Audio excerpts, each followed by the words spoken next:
내가 행복하지 않다는 뜻은 아닙니다. 내가 지금 행복하다고 말한다고 해서 나에게 고통이 없다는 뜻은 정말 아닙니다. 마음의 문 활짝 열면 행복은 1000개의 얼굴로, 아니 무한대로 오는 것을 날마다 새롭게 경험합니다. 어디에 숨어있다 고운 날개 달고 살짝 나타날지 모르는 나의 행복, 행복과 숨바꼭질하는 설렘의 기쁨으로 사는 것이 오늘도 행복합니다. 영광이 성부와 성자와 성령께, 성부와 성자와 성령의 이름으로. 이건 내 기도가 아니고 이혜인 수녀님의 기도예요. 네, 수녀님이 너무너무 아름다운 글을 써갖고 참 수녀님이 항상 행복 얘기 많이 하시죠. 수녀님도 투병하시면서도 이렇게 멀리서 제가 이렇게 뵈면은 정말 하느님의 행복을 나눠주는 분 같아요. 자, 그렇다면 우리 인간은 잘 죽으려면 잘 살아야 돼요. 잘 사는 사람이 죽을 때 행복하게 죽을 수 있습니다. 이 세상에서 보통 안 먹고 안 마시고 안 놀고 고생한 사람이 70살에 당신 암이라고 그러면은 이분들이 공통적으로 하는 얘기가 있어요. 나는 억울해서 못 죽는다고. 공통적으로 하는 얘기가 그 얘기예요. 평생 고생만 하고 살았는데 나는 억울해서 못 죽는다고. 나는 호강해야 된다고. 이때부터 산삼을 캐와라, 좋은 의사를 대라, 다 소용없는 짓이에요. 그러니까 암 걸리기 전에, 당신 죽는다는 얘기하기 전에 이 삶을 만끽하고 삶의 기쁨 속에서 사실 필요가 있다는 겁니다. 그럼 우리나라 1살서부터 30살 행복하냐? 30살서부터 60살 행복하냐? 60살서부터 120살 행복하냐 이거예요. 제 얘기는 제가 왜 120살이라고 말씀드리느냐 하면 20년 전에 제가 강의할 때 앞으로 100세 시대 올 겁니다 라고 말씀드렸을 때 많은 할머니들이 이렇게 말했어요. 신부님, 끔찍한 소리 하지 마세요. 무슨 100살을 살아요? 그런데 요즘 텔레비전에 100세 안보장, 100세 연금보장 나와요, 안 나와요? 나오죠? 이런 거 나올 줄 꿈에도 몰랐을 거예요. 그럼 앞으로 20년 후에 텔레비전에서 100세 안보장, 100세 연금보장 나올까요? 20년 후에는 120세 안보장, 120세 연금보장 나오게 돼 있어요. 그렇다면 지금 60대신 분들은 앞으로 몇 년을 더 살아야 되느냐면은 60년을 더 살아야 돼요. 60년을. 아까 첫 시간에 제가 이런 말씀 드렸어요. 남편하고 자식들을 위해서 전부 바치지 말라고. 얼마만 바치라고? 반만 바치라고. 반은 누구를 위해서 남겨놔야 돼? 나를 위해서 남겨놔야 돼요. 내가 행복해야지 남편도 행복하고 자식도 행복한 거예요. 내가 불행한데 어떻게 남편하고 자식이 행복할 수 있습니까? 우리 부모님이 80 넘어 돌아가셨다. 한번 손 들어보세요. 80 넘어 돌아가셨다. 우리 부모, 이렇게 많아요. 부모님이 90 넘어 돌아가셨다. 손 들어보세요. 손 내리시고, 우리 부모님이 아직 90이 넘었는데 아직도 살아계시다. 손 들어보세요. 자, 혹시 우리 부모님 아니라 이모, 고모라도 100살이 넘은 사람이 있다. 한번 손 들어보세요. 거긴 몇 살이에요? 104살. 그 뒤에 분은 101살? 네. 보통 제가 이렇게 강의할 때 2분 정도 100살 넘은 부모님 있다고 얘기를 해요. 2분 정도. 무슨 얘기냐면은 지금 한국에 100살 넘은 사람이 몇 명이냐면 2만 명이에요. 2만 명. 100살 넘은 사람이, 아니 옆에 아무나 100살 넘은 사람이 있으니까 2만 명이 넘어요. 그럼 앞으로 20년 후에는 내가 보기엔 20만 명 훨씬 넘어요. 여기 그 대상자들 전부 앉아 있는 거예요. 대상자들 전부 앉아 있는 거예요. 그러면은 1살서부터 30살 행복하냐? 1살서부터 30살은 뭐 해야 되는 나이냐면은 엄마 아빠, 중요한 건 친구들하고 먹고 마시고 놀아야 되는 나이예요. 여러분들, 사람이 되려면 책상 안에서 공부를 해야지 사람이 되는 게 아니에요. 사람이 되려면은 친구들하고 어우러져서 뛰어놀아야지 사람이 돼요. 엄마 아빠랑 그 정을 느끼면서 뜨거운 어머니의 사랑, 아버지의 사랑을 느끼고 살아야지 사람이 되는 거예요. 책상 안에서 공부만 한다고 사람이 되는 게 아니에요. 근데 초등학교 1학년 애가 엄마 아빠 친구들이랑 좀 먹고 마시고 놀라고 그랬더니 엄마 아빠가 이렇게 말합니다.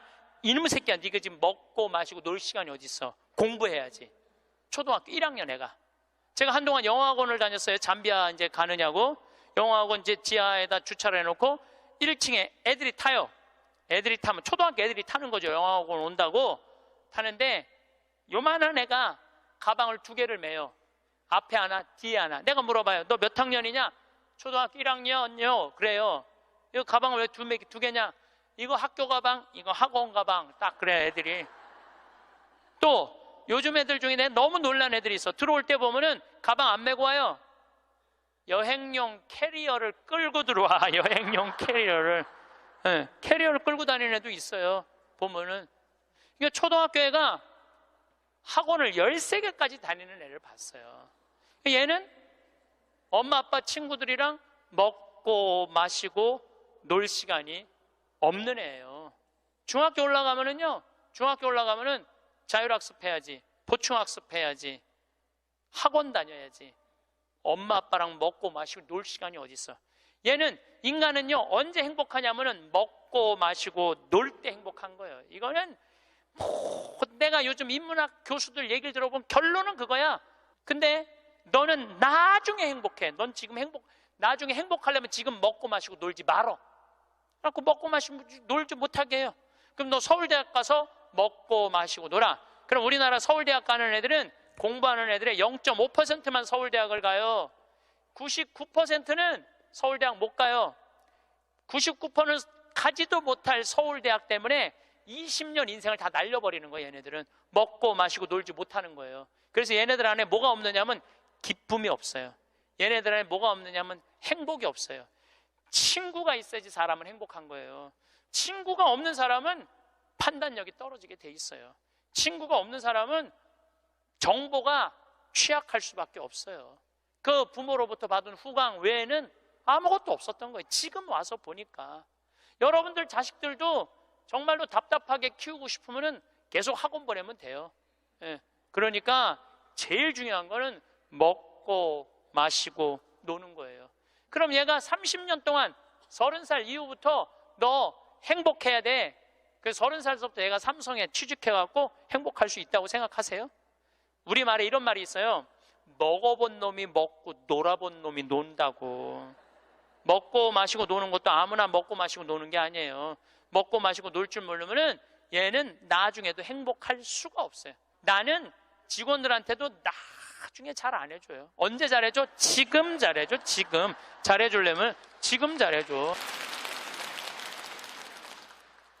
나는 가끔 무슨 공항에 20년 동안 청소하는 아줌마들 140만 원 월급 준다는 게 난 이해가 안 되더라고요. 그건 식구로 생각하는 게 아니에요. 우리 집에 와서 일하면은 내 식구인데, 적어도 우리 집에서 일을 하면서 인간의 품위는 유지하고 살아야 될 거 아니에요. 그러니까 대우를 잘해줘요. 그런데 저는 학벌을 참 싫어해. 내가 아주 공개적으로 강의 때 얘기하잖아요. 난 서울대학 싫어한다고. 싫어요. 저는 내가 서울대학 1년에 한 번씩 특강 꼭 가지만 그래도 싫어해요. 그래도 싫어해요. 예. 그래서 우리는 학벌을 따지지 않아. 직원 채용할 때 서울대학을 나왔든 유학을 갔다 왔든 이대를 나오든 연대를 나오든 일반 대학을 나오든 중학교를 나오든 고등학교를 나오든 초등학교를 나오든 첫 월급은 똑같아. 다 210만 원이에요. 아무리 잘났어도 210만 원, 아무리 못났어도 210만 원. 거기서부터 내가 평가하겠다는 거예요. 그리고 왜 내가 학벌을 따지지 않느냐 하면은 매주 띄우는데 뭐하러 서울대 졸업장이 필요해. 매주만 잘 띄우면 되지. 그렇지 않아요? 아니 매주가 서울대생만 보면 아, 나 잘 떠야 되겠다 이래요? 나는 행복한 사람이 매주도 잘 띄우더라고 보니까. 이번에 우리 생태마을에서 깻잎을 4.5톤을 땄어요. 깻잎 장아찌 하려고 4.5톤 어마어마하게 땄어요. 그런데 깻잎 따는데 뭐하러 그놈의 2대 졸업장이 필요해. 그냥 그 2대가 뭐라고 그 온 나라를 뒤집어 가면서 2대 집어넣어갖고 참 웃기지도 않아. 우리는 깻잎 따는데 2대 졸업자 필요 없어. 뭐만 잘하면 돼? 깻잎만 잘 따면 돼. 깻잎만. 그런데 우리 생태마을에 이렇게 대우가 좋고 나는 나름대로 어제도 제가 새벽에 부모님하고 좀 어디를 좀 갈 일이 있어갖고 새벽 4시에 집을 나오는데 별이 이게 여러분들하고 같이 나누고 싶어. 근데 새벽 4시에 평창에 있어야 돼. 그 시간에 얼마나 영롱하고 아름다운지 참 좋아요. 너무너무 행복한 곳이에요 우리 생태마을. 그런데 우리 생태마을에 누가 남아서 일을 하느냐 가만히 봤더니 이제까지 200명도 더 왔다 가고 이력서도 이렇게 쌓여 있어요. 취직하겠다고. 근데 결국은 어떤 사람이 남아있느냐면은 부모님하고 친구들하고 어렸을 때 먹고 마시고 논 애들이 남아서 일하더라고요. 간혹 저한테 신부님 우리 애가 우울증이에요. 우리 애가 왕따 당했어요. 우리 애가 컴퓨터 중독이에요. 우리 애가 알코올 중독이에요. 신부님 사람 하나 살리는 셈 치고 우리 애 좀 받아주세요. 내가 또 마음이 약하니까 받아줘요.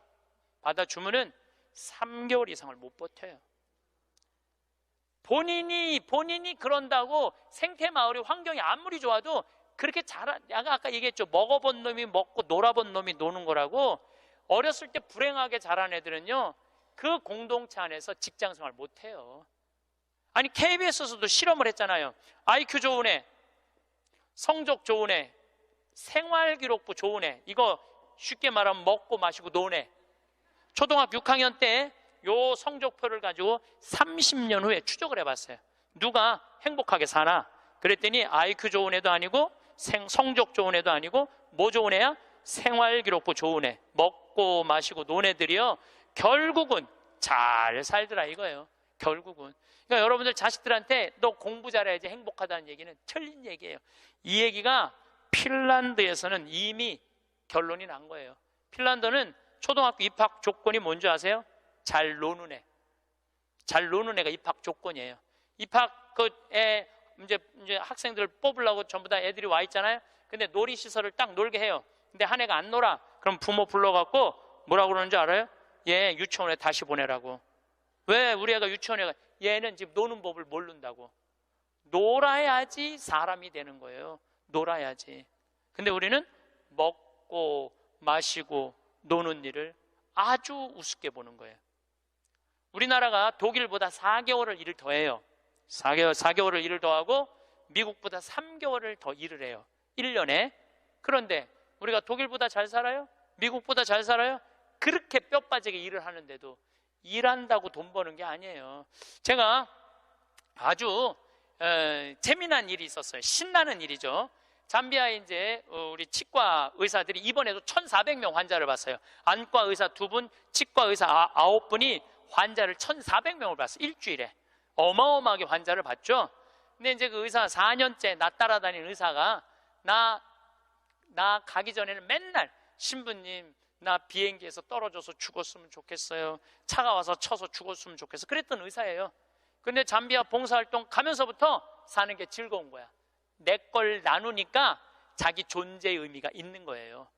근데 이 의사가 참 돈을 많이 버는 의사예요. 그런데 왜 죽고 싶으냐? 건물은 큰 걸 사놓고 그 빚을 해대느냐고. 화장실 가는 게 아까웠고 물을 안 마셔. 오줌 놓는 시간이 아까웠고 진료 시간이. 그러니까 사는 게 즐겁지 않은 거죠. 여러분들 인생에 정말 힘든 게 뭔지 아세요? 확장 이전이에요. 여러분들 괜히 아파트 20평에서 40평 넓혀가는 거, 장사 잘 되는 가게 10평에서 40평 넓혀가는 거 다 고통의 시작이야.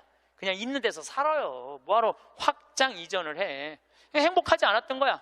근데 잠비아를 떠나면서부터 사는 게 즐겁기 시작한 거예요. 그리고 내가 얘기했어요.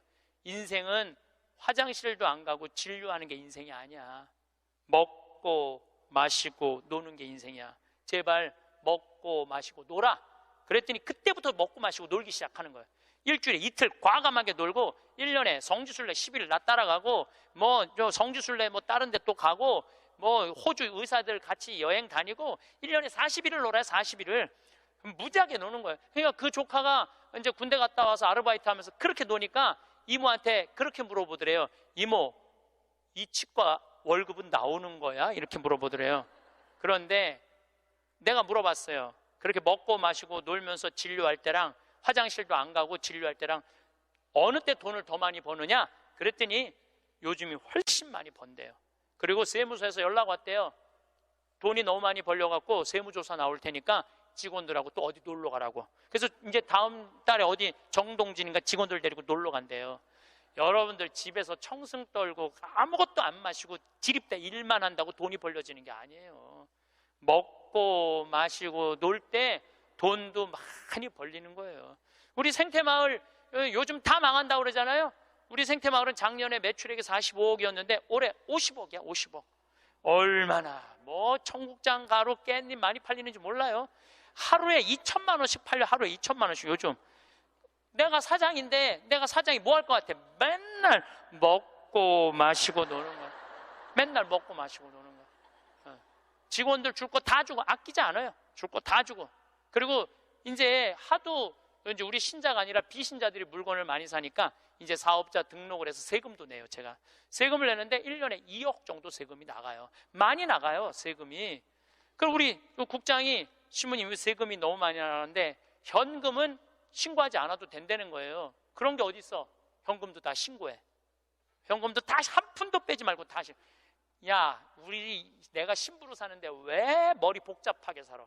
그냥 있는 대로 보고하고 다 살아. 내가 세금 2억 내면은 국가가 그거 갖고 어려운 사람 도와주고 나라 돌아가는 거지.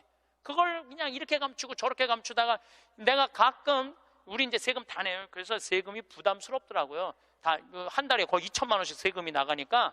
그런데 텔레비전을 보면은 그 세금 떼어먹는다고 탈세한다고 대기업 총수들이 막 마스크 쓰고 막 휠체어 막 타고 막 침대에 누워서 막 들어왔다 나갔다 하는 거 보면서 내가 텔레비 보면서 한마디 해요.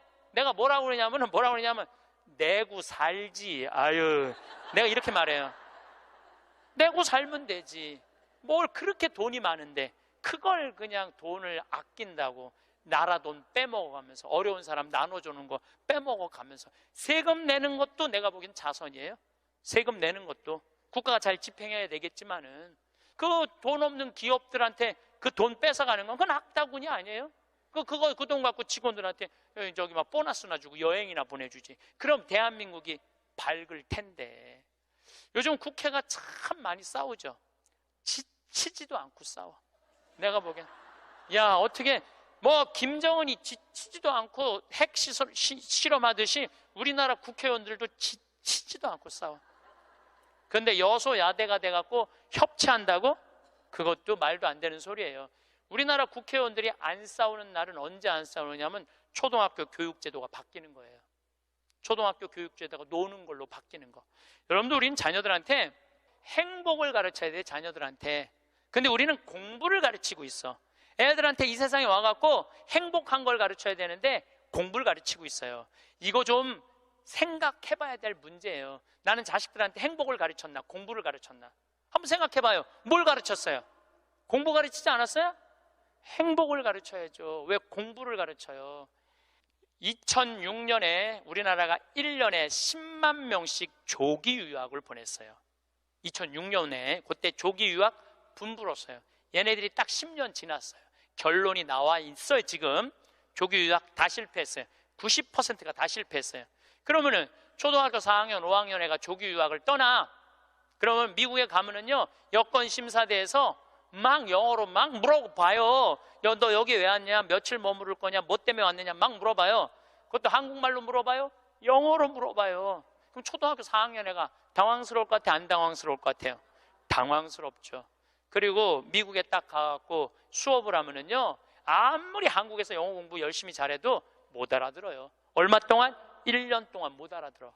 걔가 무슨 죄를 졌다고 1년 동안 말도 못 알아듣는 데서 고생을 해야 돼? 그리고 여러분들 인종차별, 여러분들은 잘 모르지만은 저는 정말로 외국을 많이 다니면서 확실하게 인종차별 느껴요. 신부인 난데도 아주 농담하는 애들 많아요. 너 뭐하러 혼자 사느냐? 막 하느님이 네 뭐 애인이냐? 막 이래가면서 웃기지도 않게 인종차별해요, 걔네들이. 그럼 초등학교 4학년 애가 그 인종차별을 다 겪는 거야. 그러면 한국에서 걔한테 유학 한번 보내려고 그러면 9.11 테러 이후부터 미국은 외국인을 공립학교에 받아들이지 않아요. 다 어디에 들어가야 되냐면 사립학교에 가야 돼. 사립학교는 중학교, 고등학교 1년에 4천만 원, 5천만 원이에요. 등록금이. 1년에요. 1년에 4천만 원, 5천만 원이에요. 3년에 5천만 원이 아니고 기숙사비 3천만 원이에요. 방학이 4번인데 거기 못 있어요. 부모 없으면은 한국에 들어왔다 나갔다 해야 돼. 그러면 얘는 혼자 간 애는 계속 들어왔다 나갔다 해야 돼요. 그럼 비행기 값 1,000만 원이야. 그럼 1억이 나가야 돼요. 유학 보내면은. 그럼 우리나라 대기업 연봉 1억이거든요. 1억이면은요, 아버지는 아무것도 안 쓰고 얘한테 다 보내야 돼. 아버지는 아무것도 안, 아버지도 먹고 마시고 놀아야 되는 사람인데 그걸 못 하는 거예요. 그러니까 자식하고 마누라 보내면은요, 더 아무것도 못 해. 그러니까 친구들도 하루 이틀 같이 놀아주는 거지. 저녁 같이 술도 못 먹자고 그래요. 내가 기러기 아빠들이랑 술 많이 먹었어, 옛날에. 먹어보면 그 얘기를 하면 정말로 가슴이 아파요. 그러면은 하루 이틀 그러다가 이제 혼자 술집에 가는 거야. 혼자 술집에 뭐 장미 뭐 이런 데 가면은 그 아가씨가 아유 사장님 외로워 보여 이렇게 말하면은 내 마음을 알아주는 여자는 이 여자밖에 없구나. 그래서 뭐해? 사랑에 빠지는 거예요. 그걸 남들은 바람 핀다고 그러지. 그래서 바람 피는 거예요. 혼자 외로우니까. 인간은 어쩔 수가 없거든요. 그 시간에 집에 들어가갖고 아이하고 아내하고 해주는 거 맛있게 먹고 마시고 놀았으면 그 사람 바람 안 폈을 거예요. 대기업의 부장 정도 올라갈 사람이면 열심히 산 사람이니까. 그렇죠? 그러면은 애는 학교 가갖고 언어 안 돼, 인종차별 당해. 엄마는 또 미국 가갖고 애 학교 가면은 심심하잖아요. 거기서 또 놀고 있는 또 멀쩡하게 생긴 남자하고 또 외로우시겠어요, 사모님. 그럼 거기서 또 이제 또 바람 피고, 아빠는 한국에서 바람 피고 엄마는 미국 가서 바람 피고, 애는 인종차별 언어에 갖고 정신 우울증에 걸리고, 그런 일이 벌어진다니까요. 한두 집이 아니라니까요. 뭐를 위해서 애를 유학을 보낸 거예요? 뭐를 위해서? 다 집안 풍비박산 만들어 놓고. 그러니까 애한테 공부를 가르치면 안 된다니까요. 행복을 가르쳐야 돼요. 우리가 뭐를 해서 행복한지. 그래서 10년 동안 간 애들 중에 정말로 한국에도 아니고 미국에도 아닌 애들 많아요. 이건 아무것도 아니야. 대학 졸업하고 유학을 가면요, 얘 심지라도 있어요. 대학 졸업해서 유학 가는 애들. 근데 초등학교, 중학교 때 가는 애들은 심지도 없는 애들이야. 내가 한국인지 미국인지 구분도 안 되는 애들이야. 그래갖고 적응 안 되면은 중학교에 가면은 유학 온 한국 애들, 말 안 통하는, 영어 안 되는 애들끼리 모여요. 모여서 노래방 가고 한국 드라마 보고 술 먹고 담배 피고, 고등학교 올라가면 마약해요. 마약하면 또 걸리면 감옥에 갔다 왔다 하고. 정말로 이 아이의 출세를 위해서, 이 아이의 미래를 위해서 유학을 보냈는데 아버지도 바람피고 엄마도 바람피고 애는 마약하고. 이런 집이 한두 집이 아니라니까요. 너무너무 많은 거예요. 이런 집이. 성공하는 비율은 10%밖에 안 된대요. 10%밖에. 그러니까 90%는 다 망가지는 거야. 그래갖고 이제 한국에 돌아오면은 집안이 완전히 망가진 거야. 애는 집에서 나가지도 않고. 왜냐하면 유학이라는 건 갔다 왔는데 대학을 졸업한 것도 아니고 한국에서 취직되는 것도 아니고, 그러니까 아무것도 못하는 거야. 그래서 나한테 와서 신부님 얘 좀 고쳐달라는 거야. 자기가 10년 동안 망가뜨려 놓고 나한테 1시간 만에 고쳐달라는 거야. 내 안수하면 손에서 아무것도 안 나오는데 뭘로 고쳐 내가. 그런데 이제는 1년에 10만 명씩 가던 게 이제 3만 명밖에 안 가요. 왜? 실패한 게 결론이 났으니까. 나는 그러지 말자는 거예요. 그 1년에 1억씩 유학비 보낼 돈이 있으면 그 돈 갖고 한국에서 엄마 아빠 자식이랑 행복하게 먹고 마시고 놀으라는 거예요. 그럼 이 집은 깨지지도 않고 애는 아주 건강하게 자랄 거예요. 우리가 아주 중요한 거를 놓치고 있는 거예요. 별거 없어. 인생이 뭐 그렇게 복잡해? 그리고 여러분들 출세, 그것도 해봐야. 난 텔레비전 보면서 출세하는 거 한낱도 안 부러워요. 뭐 민정수석 무슨 수석들 지금 그게 사람 사는 거예요? 저런 모습이? 차라리 그 자리에 안 가면은 거짓말도 안 할 거 아니에요. 그 자리에 가면 어쩔 수 없이 거짓말하고.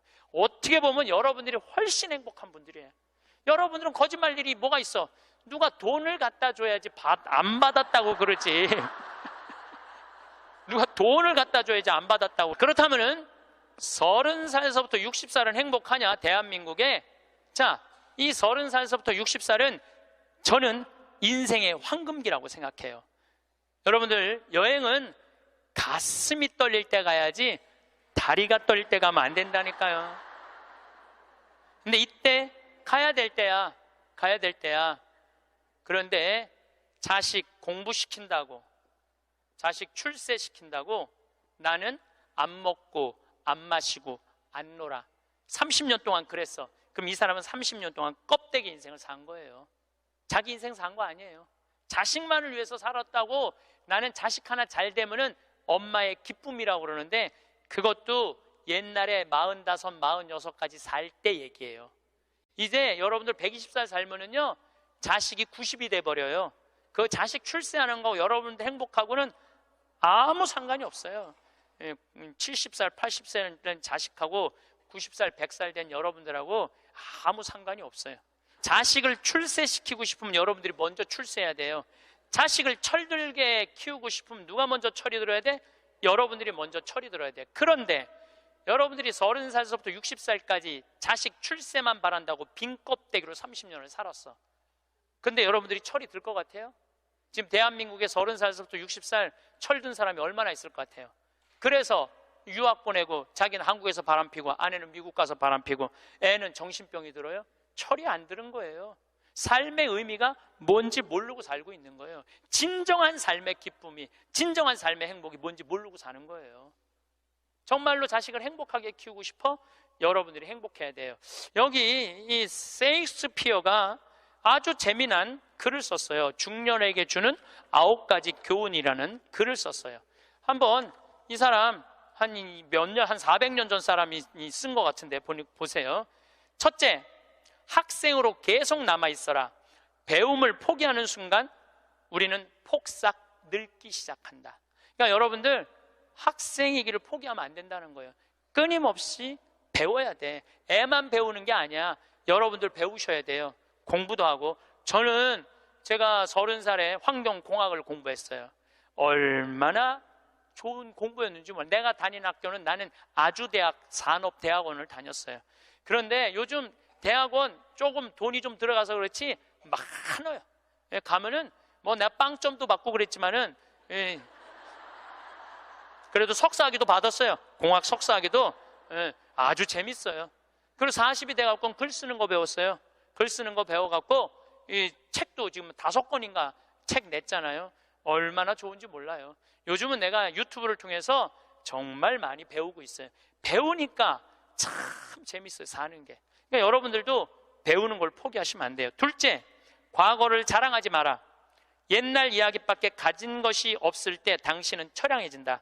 삶을 사는 지혜는 지금 가지고 있는 것을 즐기는 것이다. 이거 셰익스피어도 똑같이 말했어. 지금 가지고 있는 것을 즐기는 거야. 지금. 그러니까 뭐 나중도 생각하지 말어. 옛날도 생각하지 말어. 지금 오늘을 즐기면 되는 거예요. 있는 돈 갖고 나중에 쓰려고 그냥 쥐고 있지 말고 쓰세요. 내가 쓰라는 건 사치하라는 게 아니에요. 돈도 규모 있고 멋있게 쓸 수 있거든요. 쓰는 법도 나는 배워야 된다고 생각을 해. 세 번째, 젊은 사람과 경쟁하지 마라. 대신 그들의 성장을 인정하고 그들에게 용기를 주고 그들과 함께 즐겨라. 이것도 참 좋은 얘기 같아요. 그래서 나는 우리 여주에 우리 젊은 신부님들 계속 많이 초청하고 있어요. 함께 같이 하자고. 근데 참 젊은 신부들이 같이 있으면 참 좋아요. 저는 우리 생태마을의 부관장 모임을 한 달에 한 번 꼭 해요. 출신 부관장 신부님들, 그 신부들이 싫어할 수도 있지만은 한 달에 한 번 젊은 신부들을 모이면은 내가 모르는 것 너무너무 많이 알려줘요. 그들과 함께 즐길 수 있는 것만 해도 좋은 거죠. 넷째, 부탁받지 않는 충고는 굳이 하려고 마라. 늙은이의 기우와 잔소리로 오해받는다. 이것저것 챙겨나지 말라는 거예요. 우리 어머니가 그런 거 참 잘하는데 챙겨나지 말라는 거예요. 다섯째, 삶의 철학으로 삶을 철학으로 대체하지 말아라. 삶을 살으라는 얘기예요. 로미오가 한 말을 기억하라. 철학이 줄리엣을 만들 수 없다면 그런 철학은 지워버려라. 삶을, 현실을 살으라는 얘기예요. 괜히 개똥 철학하지 말고. 여섯째, 아름다움을 발견하고 즐겨라. 약간의 심미적 추구를 게을리하지 말아라. 그러니까 제가 이번 주 이선이 대전 공연이에요. 서울에 공연을 보니까 없더라고. 우리 평창은 대전이나 서울이나 거리가 똑같아. 그래서 이제 대전으로 가는데 점점 나이를 먹으면 먹을수록 공연도 많이 가요. 저는 여기 이 삼성 여기 뭐 스퀘어인가 여기 공연 많이 와요. 예술의 전당도 많이 와요. 많이 와야 1년에 많이 온다고 그래요. 1년에 두세 번이야. 그 두세 번이라도 공연을 즐길 수 있으면 삶이 굉장히 풍요로워지더라고요. 또 일곱째, 늙어가는 것을 불평하지 마라. 가엾어 보인다. 몇 번 들어주다 당신을 피하기 시작할 것이다. 나 늙은 거 자랑하지 말라는 거예요. 그것도 맞는 얘기 같아요. 늙은 거 누가 뭐 알아주기는 해요. 아무도 안 알아주죠. 나이 먹은 거 자랑 아니야, 내가 보기에는. 그리고 나이를 먹으려면 곱게 먹어야 돼. 나이값을 하고면서 늙어가야지. 나이값도 못하고 나이만 디립다 먹으면 그게 뭐가 자랑이에요. 여덟 번째, 젊은 사람에게 세상을 다 넘겨주지 말아라. 이건 뭐냐면 재산 주지 말라는 거예요. 그들에게 다 주는 순간 천덕꾸러기가 될 것이다. 여러분들 아까 제가 말씀드렸죠? 자식하고 남편한테 다 주지 말고 얼마만 주라고? 반만 주세요. 항상 오늘부터 마음도 반만 주세요. 다 주지 말고. 두 딸에게 배신당한 리어 왕처럼 춥고 배고픈 노년을 보내며 두 딸에게 죽게 될 것이다. 이 리어 왕이라는 이 셰익스피어 이 작품을 읽어보면 굉장히 재밌어요. 딸들한테 자기 왕권을 다 넘겨줘요. 왕권 넘겨준 딸 때문에 이 사람 죽어요. 왕이 결국은. 그러니까 여러분들도 자식들한테 다 넘겨주지 마세요. 여러분들의 인생을 사세요. 아직 여러분들 한참 남아있거든요. 아홉 번째, 죽음에 대해 자주 말하지 마라. 죽음보다 확실한 것은 없다. 인류 역사상 어떤 예외도 없었다. 확실히 오는 것을 일부러 맞으러 갈 필요는 없다. 삶을 탐닉해라. 그때까지 삶을 먹고 마시고 즐겨라, 이 얘기예요. 먹고 마시고 즐겨라. 우리는 살기 위해 여기에 왔노라. 즐겁게 살라고 여기에 온 거라는 얘기예요. 그러니까 이 30부터 60까지 여러분들은 나는 자식을 위해서 아무것도 안 한다, 이런 생각하지 말라는 거예요. 내 삶을 살아가라는 거예요. 그러면 60살서부터 120살은 행복하냐? 60살서부터 120살 나는 자식한테 바라는 거 하나도 없어.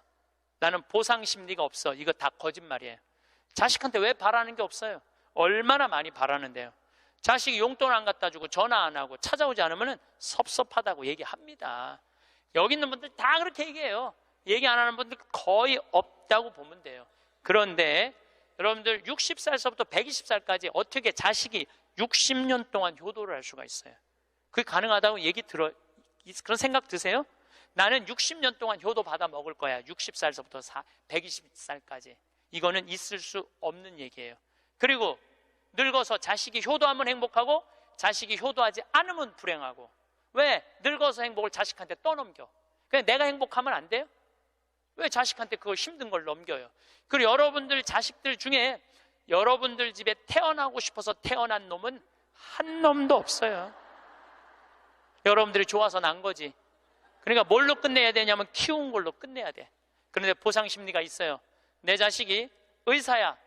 그러면 내 주머니에 돈이 1,000만 원 있어도 이 할머니 절대 너 돈으로 가서 안 사 먹어. 뭐라고 그러냐면 왜 내가 내 돈 주고 사 먹어? 잘난 의사 있는데 나는 의사 아들이 와서 사줄 때까지 나는 기다릴 거야. 기다려. 1년이고 2년이고 기다려. 의사 아들이 와서 사줄 때까지. 근데 여러분들 자식이 무슨 무당이야? 막 수술하다가 엄마가 오늘 갈비 먹고 싶어 하네? 내가 가서 갈비 사줘야지. 전화해요. 엄마, 내가 막 수술하다가 생각이 나는데 엄마 오늘 갈비 먹고 싶었지? 내가 오늘 가서 사줄게 라고 전화하는 자식은 대한민국에 단 한 명도 없습니다. 지금 70, 80 된 나 갈비 먹고 싶은 거 누구만 알아? 나만 알아요. 여러분들 이걸 아셔야 돼요. 여러분들은 자식 생각밖에 없지만 자식은 여러분들 생각 없어요. 그건 확실합니다. 왜냐면 이게 실험의 결과가 나왔어요. 어떤 실험을 했느냐면 요즘은 사랑의 감정을 촬영할 수 있대요. 그래갖고 할머니들한테 젊은 자식들 사진을 보여주고 뇌파 촬영을 해보니까 막 그냥 뇌파가 난리도 아니라는 거예요. 자식 사랑의 감정, 잘된 자식은 좋아갖고 막 난리고 못된 자식은 그게 안타까워갖고 막 난리가 아니라는 거예요. 그러니까 여러분들은 지금 자식 보면은 내가 막 진동을 해, 사랑의 감정이. 그런데 자식한테 늙은 엄마 사진을 보여주고 뇌파 촬영을 해보니까 아무 반응이 안 일어나는데, 내가 이거 KBS에서 봐서, KBS에서 의사들이 실험하는 거를. 그러니까 여러분들은 자식 생각하는 거하고 자식이 여러분들 생각하는 거하고는 이건 차원이 달라요. 차원이. 정말 생각 없어요. 저도 어머니 아버지 86, 84살이에요. 그런데 내가 막 신부됐을 때, 어머니 60이었을 때 어머니가 그랬어. 늙으면 죽어야 된다고. 그때 이제 효도할 때가 됐는데 죽으면 안 되지. 그래갖고 어머니 아버지 모시고 파리, 로마, 이스라엘, 베이징, 뭐 우리나라 금강산, 백두산, 우리나라 좋다는 데 온천 다 모시고 다녔어요. 왜 모시고 다녔느냐 하면 죽는다니까. 빨리 보여줘야 될 거 아니야, 죽기 전에 5년 동안. 근데 요즘은 어머니가 늙으면 죽어야 돼 그 소리 하면 막 화가 나요. 왜 화가 나냐면 그 얘기한 지 24년이 지났어. 24년. 죽을 기미가 안 보여요. 요즘 어떻게 잘 드셔서 그런지 완전히 얼굴이 새색시 같아. 새색시. 얼마나 이쁜지 몰라. 그러니 죽겠어요? 안 죽어요. 그럼 24년을 내가 효도를 할 것 같아요? 5년 하고 끝났어요. 나도 5년 하고. 요즘은 나 강의 막 다니다 보면 한 달 동안 한 번도 생각 안 할 때 있어요. 한 번도. 근데 어머니는 아침에 일어나고 제일 먼저 나 위해서 묵주기도 20단 한대요. 하루 종일 아들 생각하는 거지. 집에 가보면 온통 내 사진이야. 그냥 온통 내 사진. 그런데 놀라운 건 우리 사제관은 어머니 아버지 사진 하나도 없어요. 하나도. 그런데 나만 그렇겠어요? 여러분들 자식들 먹고 살기 바쁜데 생각 안 해요. 그러니까 이제 내 인생의 주인공은 누구라고 생각하면 돼? 나라고 생각하면 돼. 그러니까 내가 지금 갈비 먹고 싶은 거 누구만 알아? 나만 알아. 그럼 누가 사줘야 돼? 내가 사줘야 돼. 누구 돈으로? 내 돈으로.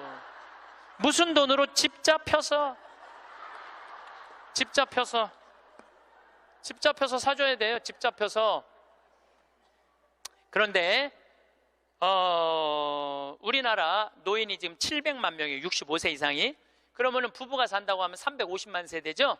350만 세대 중에 집 잡혀서 주택연금으로 사는 세대는 3만 5천 세대예요 지금. 그럼 100명 중에 1명만 연금으로 사는 거예요. 자, 나 65세 넘었다.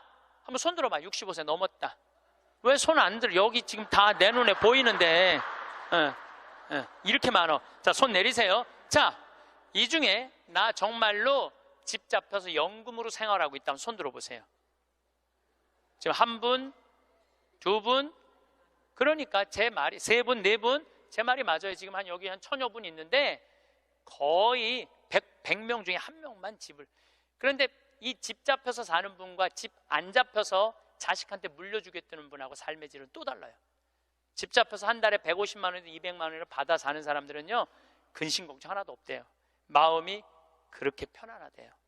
그런데 자식들 용돈 받고 집 물려줄 생각으로 용돈 받고 사는 분들은 어떤 달은 자식이 10만 원도 갖다 주고 20만 원도 갖다 주고. 우리나라 평균 용돈이 10만 원이에요.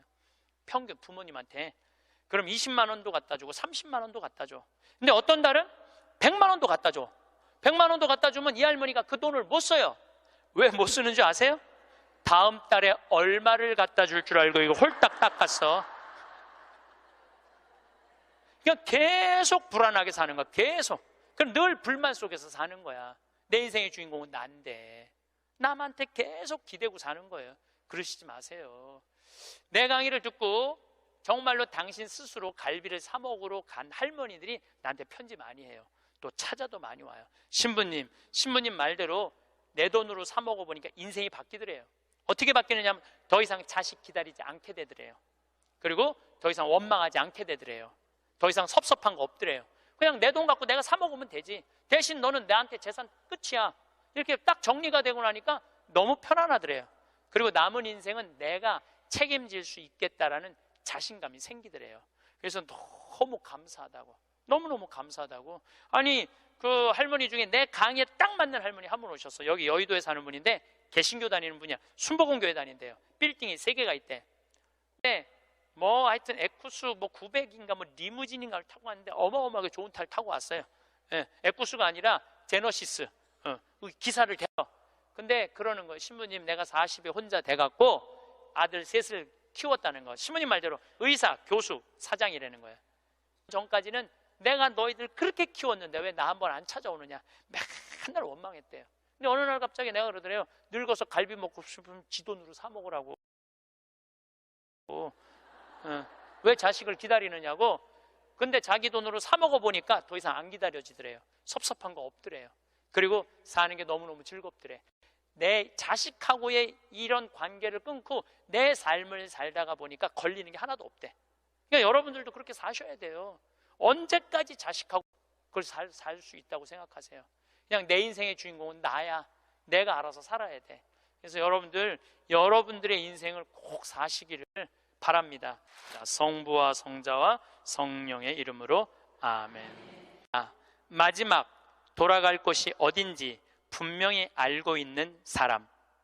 돌아갈 곳이 어딘지 알아 그 길을 닦으며 사는 사람.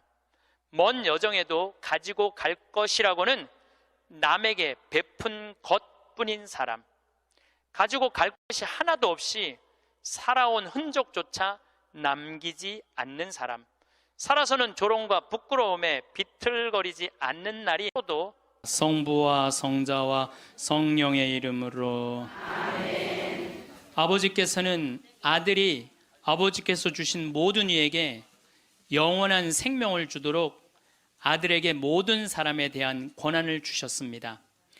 영원한 생명이란 홀로 참 하느님이신 아버지를 알고 아버지께서 보내신 예수 그리스도를 아는 것입니다. 영광이 성부와 성자와 성령께 성부와 성자와 성령의 이름으로 참 예수님, 네, 반갑습니다. 자, 우리가 이제 죽음과 함께라는 주제로 강의를 이제 9시간째 하고 있습니다. 여러분들, 우리가 이 세상을 살면서 차마 죽지 못하고 이 세상의 미련을 끊임없이 갖고 있는 이유 중에 하나는 욕심 때문에 그래요. 우리가 마음에서 욕심을 놓으면요, 삶도 행복하게 살 수 있고 죽음도 행복하게 받아들일 수가 있습니다. 여러분들이 쓰고 있는 살림살이의 70%는 손도 한 번 안 댄대요. 여러분들이 지금 쓰고 있는 살림살이 생전 쓰는 게 30%도 안 돼. 시집 올 때 그걸 싸갖고 들고 와갖고 이걸 버리지 못하고 평생을 이사 갈 때마다 들고 다니는 거야. 한 번도 쓰지도 않을 거.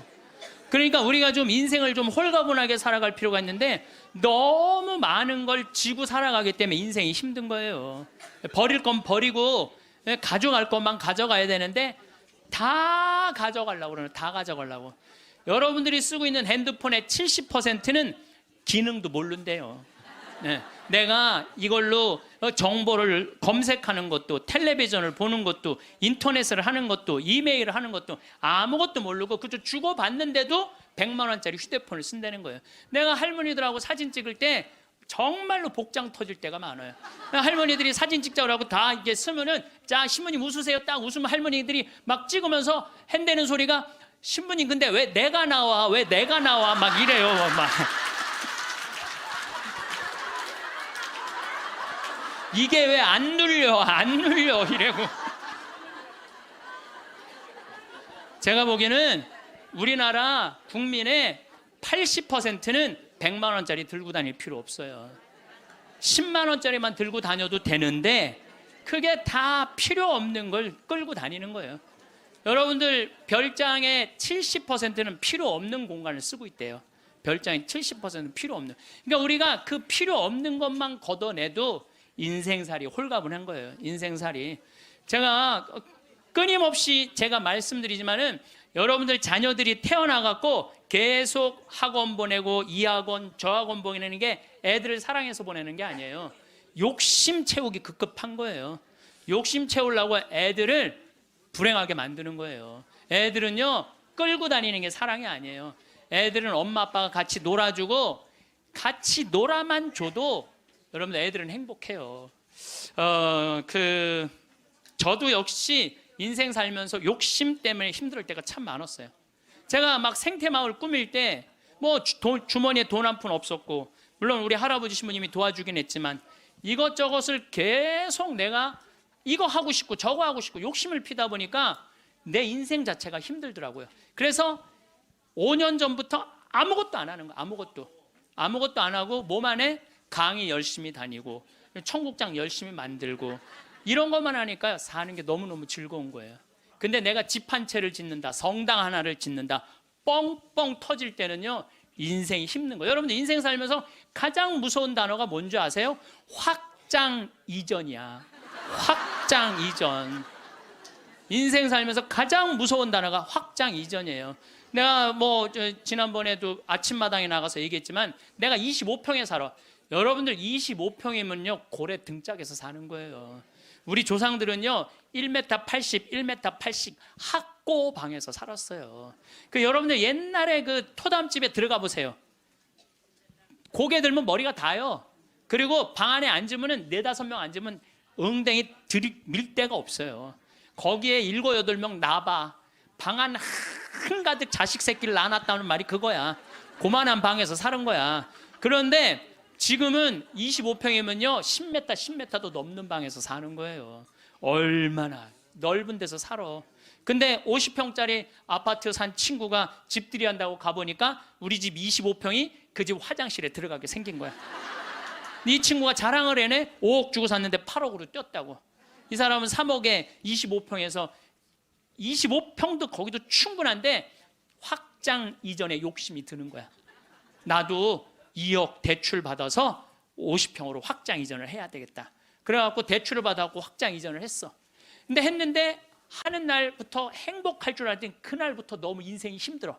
왜냐하면 25평에서는 25인치가 볼만했는데 50평에 25인치를 갖다 놓으니까 테레비가 요만하네.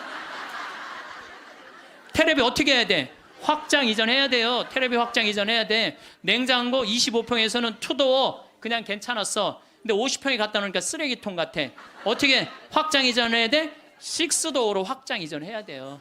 그런데 도대체 25평에 살 때는 이 아반떼 타고 다녔을 때 하나도 안 창피했어. 왜냐하면 그 25평에 사는 사람들은 다 엑센트, 무슨 K3, SM3, 뭐 소나타 이 정도인데 50평에 이사 가보니까 벤츠, BMW, 아우디네 다. 도대체 아반떼를 끌고 저녁 시간에 그 동네로 퇴근하고 싶지 않은 거야. 창피해서.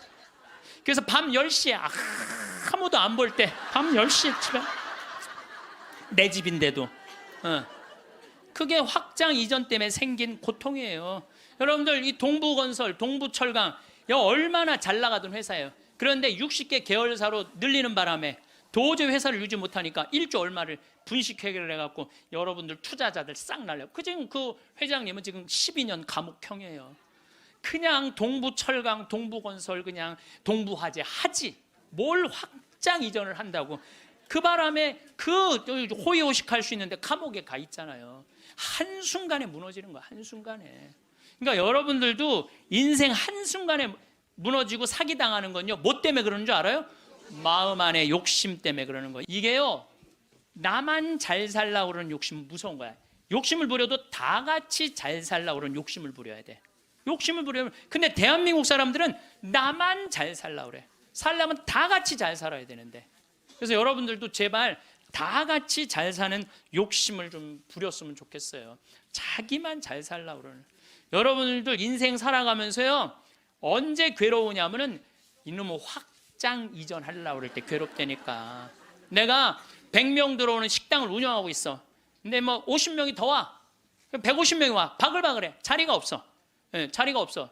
그러니까 야, 내가 150명 들어오는 가게로 확장 이전을 하면은 저 50명까지 받을 텐데 악마가 속삭여요. 그럼 150명 들어가는 걸로만 하면 참 좋은데 확장 이전을 할 때는요 300명 들어오는 걸로 해요. 사람이 다 그래. 이상하게 300명 들어오는 걸로 해. 그 돈 벌고 싶은 욕심에서 그런 거예요. 그게 아주 미세한 차이인데요, 그 욕심을 부리지 않는 사람은 인생을 실패하지 않고 그 욕심을 끊임없이 부리는 사람은 끊임없이 망하는 거예요. 그래갖고 300명 들어오는 걸로 했는데 150명이 들어오긴 들어와. 근데 나머지 150명이 안 들어와. 이건 원래 없던 사람인데 욕심이야. 그러니까 안 되니까 주방에다가, 주방장 안 되겠다, 그 사골 국물에 우유 풀어라. 우유. 예. 망하는 건 순식간에 망하는 거예요. 근데 여러분들 욕심 중에 진짜 무서운 욕심은요 자식 욕심이에요. 돌대가리를 서울대학에 집어넣으려고 하는 욕심. 이 욕심이요 대한민국을 불행으로 만드는 거예요. 이 욕심을 제가 이거 뭐 방송 때 이거 죄에 대해서 얘기할 때 했는데, 어느 고등학교 명왕성이라는 영화 찍은 감독 얘기예요. 고등학교 2학년 아이가 전교 2등을 했다는 거예요. 근데 이 엄마는 전교 2등하는 아이한테 매일 이 바보 같은 년은 네가 뭐가 모자라서 1등을 못해요. 여러분들 전교 2등이면 어딘데?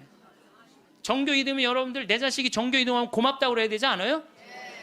나는 진짜 고등학교 1학년 때 전교 610명 중에 597등 했다니까요. 내 뒤에 딱 13명 있어요. 13명. 걔네들이 어떤 애들이냐면 태권도부 조종부 애들이었어. 민간인은 내가 단연 1등이었어 뒤에서.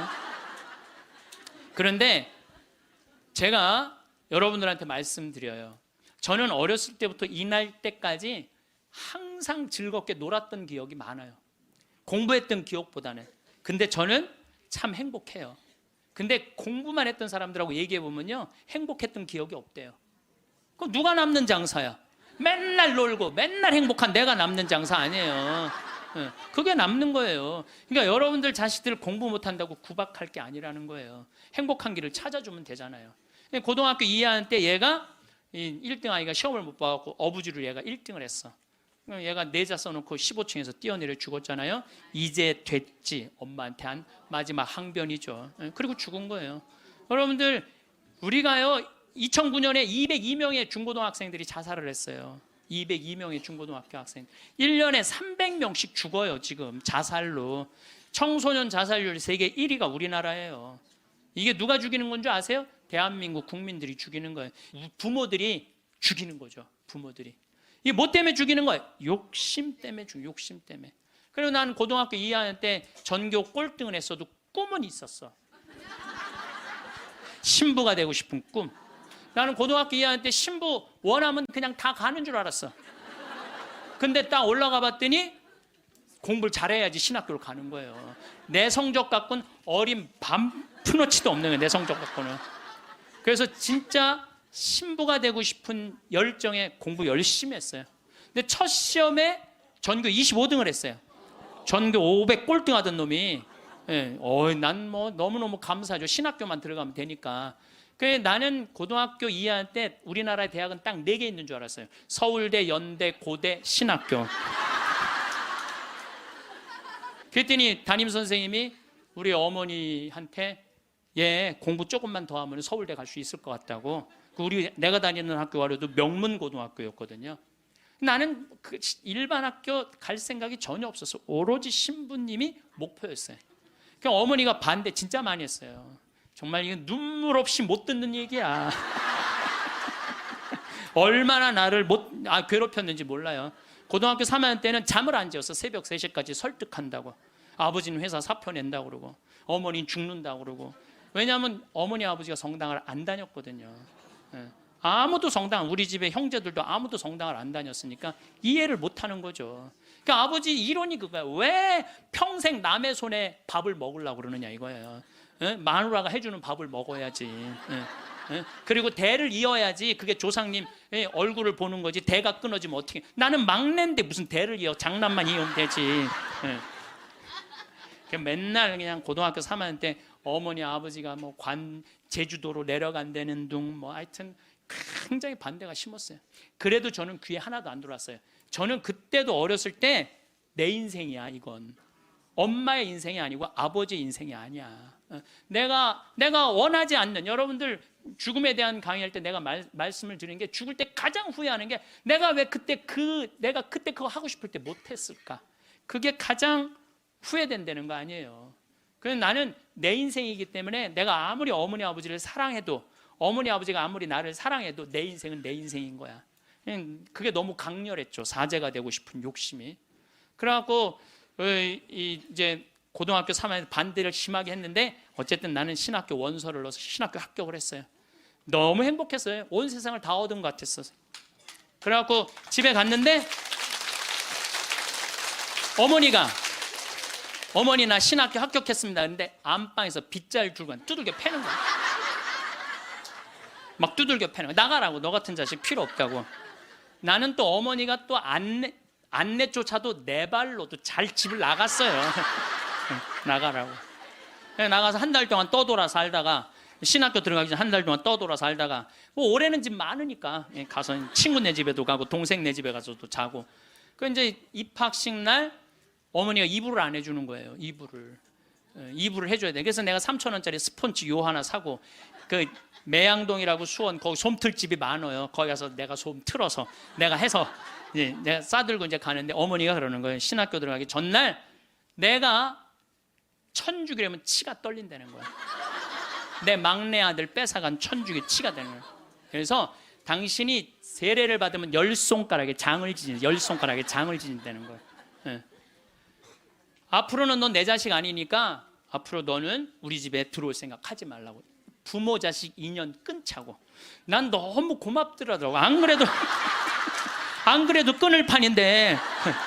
아니 지금은 좀 문화가 다르지만 우리 때만 해도요, 신학교 들어가면 부모 자식 인연 끝난다고 우리 그렇게 알고 자랐어요.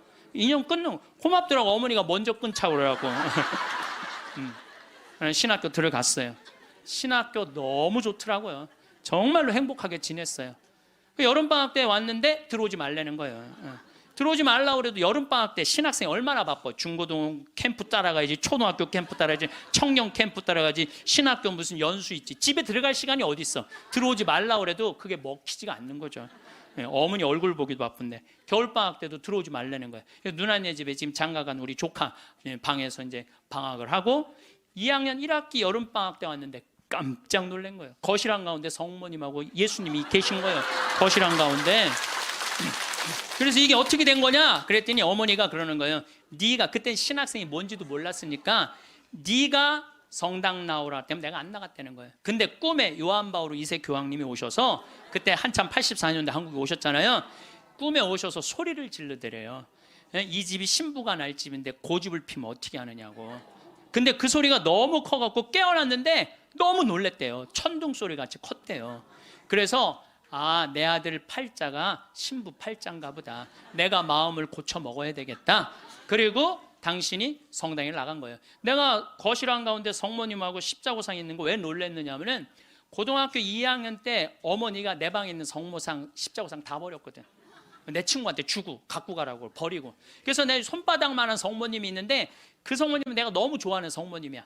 그래갖고 이 성모상은 내가 학교 갈 때 꼭 그래서, 성모님 나하고 같이 학교 가야 돼.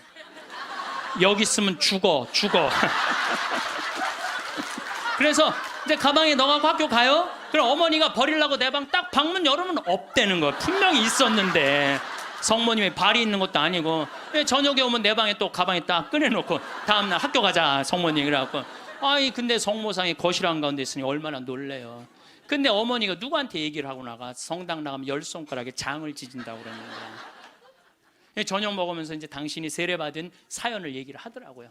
근데 그 얘기를 다 듣고 숟가락을 딱 내려놓고, 어머니 나하고 부엌에 좀 가자. 부엌에 왜 가니? 가스불 켜놓고 장지지로 가자. 장지지로. 10손가락에 장지지로. 성당 나가면 10손가락에 장지진다며. 내가 언제 그랬냐는 거예요.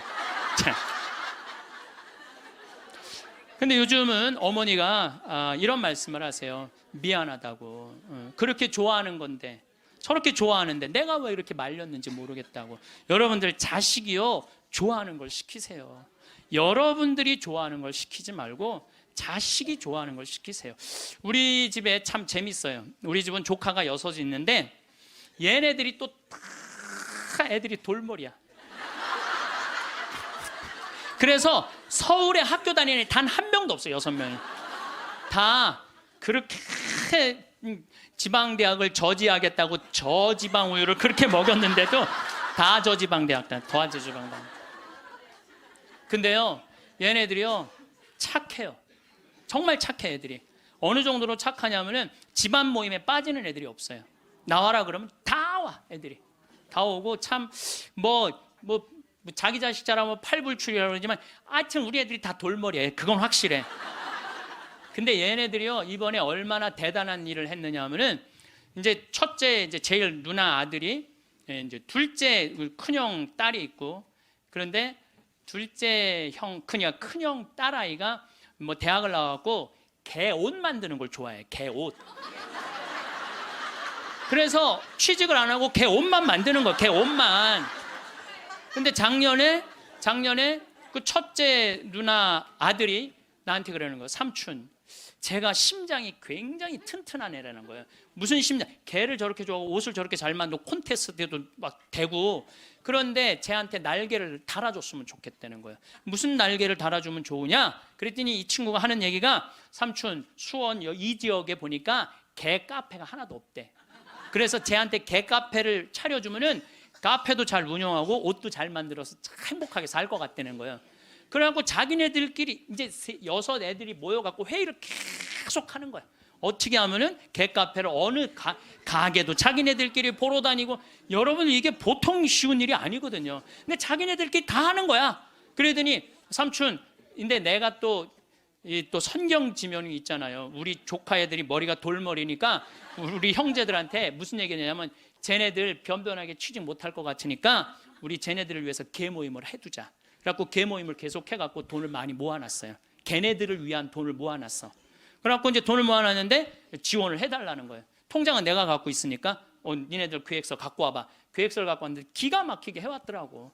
그래서 좋아. 그러면은 내가 지원을 해줄게. 그래갖고 이제 그 형제 황씨 사랑의 통장이야 이름이. 예. 그때 황씨 사랑의 통장 거기서 애들을 2억에 내야 되는 걸 자기네들 손으로 다 치라고 해갖고 1억에 가게를 낸 거야. 예. 가게를 냈는데 요즘 얼마나 가게가 잘 됐냐면 손님이 너무 많이 와갖고 티켓을 준대. 몇 시에 오라고 이렇게. 여러분들 저는 우리 애들을 보면서요 내가 걔네들이 서로 친하고 그래. 야 얘네들아 니네들이 왜 서로 그 막내집 딸은 그러니까 둘째 형님 딸은 커피 바리스타 배워갖고 커피 내리고 그 오빠는 기획하고 커피 기계 사주고 그리고 큰형 딸은 거 운영하고 이게 쉬운 일이 아니잖아요. 그래서 내가 불러갖고 걔네들한테 한마디 했어요. 야 니네들 중에 서울대학 다니는 애 한 명만 있으면 니네들 절대 이렇게 안 돼. 니네들이 다 저지방 다니기 때문에 이렇게 친한 거야. 그래서 니네들 저지방 다니는 게 다 축복이야. 축복이야. 그래서 공부 못한다고 불행하다, 공부 못한다고 행복하지 않다, 그 생각을 버리라. 얘네들 만나면은요 너무너무 즐거운 거야. 나는 정말 내 조카들이지만은 참 존경스럽고 사랑스럽더라고요. 그래서 여러분들도 내 애를 꼭 공부로 비교하지 말라는 거예요. 애들이 성격 좋고 성실하면 되잖아요. 그러면 어디든 가서 해내거든요. 근데 그냥 공부만 하는 애들은요 이게 교우 관계도 좋지 않고 사랑 관계도 좋지 않으면 힘들거든요. 며칠 전에도 갔더니 손님들이 꽉 차 있더라고요. 내가 이렇게 가서 보니까 가끔 시차를 나가야죠 내가. 참 기특하더라고요. 그래서 이 세상이 막 험난하다고 그러지만은 그렇게 형제들끼리 어울려갖고 그렇게 하면은요 세상 살아가는 게 험난하지가 않다니까요. 근데 우리는 너무 개인적이고 너무 이기적이야. 서로 협동할 줄을 모르는 거야. 그러니까 이 세상 이렇게 잘 먹고 잘 사는데도 제가 늘 말씀드리잖아요. 대한민국의 5,000년 역사상 이렇게 잘 먹고 잘 산 적은 없어요. 5,000년 역사상. 그런데 왜 국민들은 행복하지 않다고 그래? 이게 나누지 못해서 그래. 나누지 못해서. 너무 이기적이라 그래. 너무 이기적이고 사랑을 할 줄 몰라서 그래. 제가 이제 다음 강의 때는 이번에는 죽음 껴안기로 9시간 했으니까 다음에는 삶 껴안기로 강의를 할 거예요. 삶 껴안기로. 삶 껴안기 때 사랑을 얘기를 많이 할 거예요. 지금 우리 이 대한민국 사회가 가장 필요한 게 뭐냐면 사랑이에요. 예수님이 말한 사랑을 살지 않기 때문에 우리가 각박한 거예요. 여러분들, 우리가 제가 요즘 그런 공부를 이제 강의 준비를 하면서 조사를 해보니까요, 우리보다 훨씬 가정적인 나라들이 훨씬 많아요. 우리보다 가정적인 나라가 훨씬 많아요. 그래서 여러분들, 이제 우리가 생각을 좀 바꾸고 삶을 좀 바꿔야지 이 세상도 행복하고 죽을 때도 행복하게 죽을 것 같아. 자, 마지막으로 우리 교황님께서 행복 10계명을 작년에도 내놓고 올해도 내놓으셨는데, 내가 이게 내용이 너무너무 편안하고 좋아서 여러분들한테 소개를 해드립니다. 우리 교황님이 뭐라고 그랬냐면, 자신의 방식대로 인생을 살되 타인의 인생을 존중하라. 이게 참 좋은 것 같아요. 우리는요, 남 잘 되는 꼴을 못 봐요. 남 잘 되는 꼴을 일단 깎아내리는 거야. 내가 하면 로맨스, 남이 하면 스캔들이야. 근데 남이야 어떻게 살든 내 멋에 살 줄 알아야 돼요. 남이 어떻게 살. 근데 우리는 자기 멋이 없는 거야. 자기 개성이 없는 거야. 아니, 우리 그 마리아, 그 아이가 8월 15일 날 태어나고 본명이 마리아인데, 마리아 그 개카페를 이렇게 하는 거 보면 자기의 삶이 있어. 자기의 영역이 있어. 뭐 저 지방대학 나와도 자기의 삶이 있고 자기 멋에 살아가는데 계획도 있더라고요. 나중에 삼촌 아프리카 잠비아 하는데 자기가 크게 쏠 거라는 거예요. 그 계획도 갖고 있더라고요. 그래서 여러분들도 남하고 비교하지 마세요. 남하고 비교하는 순간 여러분들은 불행해지는 거예요. 제가 하느님한테 감사한 것 중에 하나가, 저는 남하고 잘 비교하지 않아요. 왜냐하면 비교해도 내가 안 되는 게 너무 많아. 키도 조그마고 얼굴도 씹다 뱉은 수제비 같이 생기고 안 되는 게 너무 많은데, 물론 나름대로 괜찮죠. 나름대로 괜찮은데, 남하고 비교하는 순간부터 행복은 날아가는 거예요. 그래서 교황님이요, 자기 방식대로 인생을 살라는 거예요. 근데 자기가 없잖아. 우리는 내가 없고, 누구 서울대학 안 가면 난 패배자고, 자식이 의사가 없으면 난 패배자고, 강남에 못 살면 난 패배자고, 이런 생각을 하고 사는 거예요. 꼭 이뻐야지 훌륭하고 잘생겨야지. 그러니까 꼭 이뻐야 돼요. 나는 요즘 들어서 얼굴보다는 마음이 훨씬 더 중요한 것 같아. 그리고 사실은 50 넘으면 다 거기서 거기예요. 50 넘으면 거기서 거기예요. 다 비슷비슷해요. 그런데 마음이 얼마나 아름다우냐에 따라서 다르다는 거예요. 마음이. 그래서 자기 방식대로 살 줄 알아야 된다는 거예요. 두 번째, 타인에게 마음을 열라. 우리 가운데 여기 계신 분들 이런 생각하고 있는 분들 계실 거야. 인생을 살아가면서 상처 많이 받은 분들은 아무도 사랑하지 않을 거야. 아무도 사랑하지. 나는 주지도 않고 받지도 않을 거야. 이런 분들 있어요. 내가 인생 살아보니까 인간들 이게 쓸데가 못 돼. 인간들 믿을 게 못 돼. 나는 사랑 안 하고 살 거야. 뭐하러 살아 그럼? 그렇지 않겠어요? 사랑을 하고 살아야지 사람인데, 제가 요즘 이렇게 이제 나이를 먹으면서 사람을 만나는 게 참 즐겁더라고요. 사람을 만나는 일이 참 즐겁고 신나더라고요. 그래서 이렇게 사람을 만나고 연락을 주고받고 친구를 도와주고, 물론 나도 도움을 많이 받죠. 여기 우리 교우들이 저를 정말 많이 도와주는, 그래서 정말 신나요. 나도 또 도울 수 있는 일이 있으면 얼마든지 돕고. 그러니까 타인에게 마음을 열 때 삶이 풍요로워지는 거예요. 인간관계가 굉장히 넓어지고 삶이 풍요로워지는 거죠.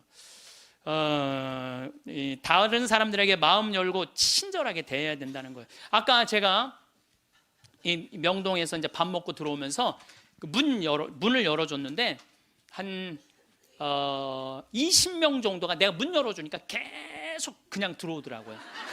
내가 문을 열었는데 20명 정도가 계속 들어오더라고요. 그런데 여러분들, 이게 우리의 모습이에요. 서양에는요, 내가 문을 열어주잖아요. 뒤에 사람이요, 무조건 잡아줘요. 무조건 잡아줘요. 그리고 그 뒤에 오는 사람이 무조건 잡아줘요. 근데 아까 내가 문 열었는데 계속, 그리고 나한테 고맙다고 고개 숙인 사람 한 명도 없었어요. 그냥 가는 거예요. 우리가요, 얼마나 타인에 대한 배려가 없는지 몰라요. 다른 사람을 배려해주고 염려해주는 게 너무, 그러니까 참 이기적인 거예요. 지금 대한민국의 모습이 돈 1등 했기 때문에 그런 모습이 없는 거야. 내가 이제 앞으로도 계속 그래 볼 거야. 계속 한번 문 열고 한번 기다려 볼 거야. 몇 명이 지나가나 감사합니다. 그리고 다 본인이 잡는 사람이 이제 나타나면 이제 우리가 좀 성숙한 거죠. 내가 계속 붙잡고 있었다니까. 세 번째, 고요히 전진하라. 우리가 인생을 살면서요, 한 가지의 목표를 정하면 계속 해야 돼. 중간에 포기를 하면은요, 이게 안 하는 일만 못 하는 거예요. 제가 이제 생태마을을 꾸미고 산 지가 20년이 되고, 이쪽에 관심을 갖고 산 지가 30년이 돼요. 근데 계속 생태마을 꾸미다 보니까 저한테 하느님께서 시키는 일이 참 많더라고요. 근데 한 가지의 목표를 가지고 계속 고요히 전진하면은요, 우리의 삶에는 축복이 있어요. 근데 하다가 말면 있잖아요, 아무 축복이 없는 거예요. 아무 축복이 없는 거예요. 그래서 내가 뭔가 그냥 5년이고 10년이고 20년이고 계속 진행하는 일이 본인이 있어야 된다는 거죠. 네 번째, 건강하게 쉬어라. 우리 교황님이 참 멋있어요. 놀을 때 건강하게 놀으라는 거예요. 그러니까 노는 게 중요해. 노는 게, 여러분들 노는 게 하나도 안 중요할 것 같죠? 그거는 돈 있는 사람들의 사치일 것 같죠? 나는 니마 그 강을 건너지 마오에 그 할머니 할아버지들 돈 많아요, 적어요? 돈 많은 분들이 아니에요. 근데 어때요? 참 행복해 보이죠? 자식들이 중간에 와서 싸우긴 했지만 인간극장에서 보면요, 자식들도 참 건강해요. 손녀가 와갖고 결혼한다고 절도 하고 굉장히 건강한 집이에요. 그래서 나는 그 할머니 할아버지가 이렇게 손을 잡고 이렇게 가시는 모습을 보면서 저게 바로 건강한 거다. 둘이 얼마나 재미나게 살아요. 여러분들, 우리 할머니 할아버지들 한 집에서 어때? 막 맨날 싸우죠. 근데 늙어서는 싸우는 것도 재미야. 싸우지까지 않으면 무슨 재미로 살아, 둘이서. 싸우는 것도 재미예요. 근데 놀 때 건강한 놀이 문화를 만들 필요가 있는 거예요. 자기 취미 생활을. 우리 생태마을의 직원들이 이렇게 보면은 이제 생태마을에서 살면서 사는 게 즐거운 게 있는 것 같아.